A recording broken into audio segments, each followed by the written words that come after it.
السلام عليكم ورحمة الله وبركاته. أهلا بكم ومرحبا بسلسلة حكاية مثل. اللي ما يعرفش يقول عدس.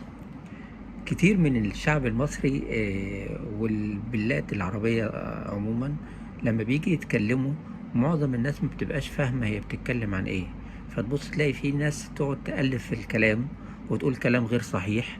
المهم انه يتكلم، وتأليف الأقوال ده بقى من سمة العصر عموما.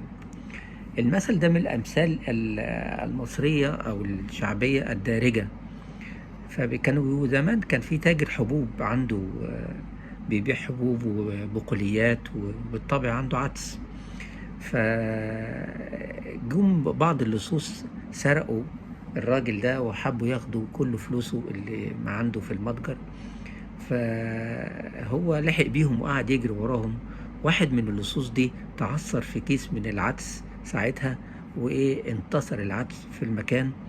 فبعض الناس لما شافوا الراجل التاجر بيجري ورا اللصوص، فظنوا ان هو بيجري عشان يلحقهم، عشان يلحق شوية او حبة قليلين من العدس يعني.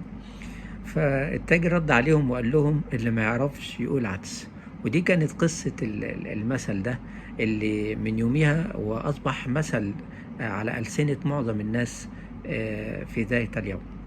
شكرا لكم، وأتمنى يكون المثل عجبكم ويحظى إعجابكم. السلام عليكم ورحمة الله.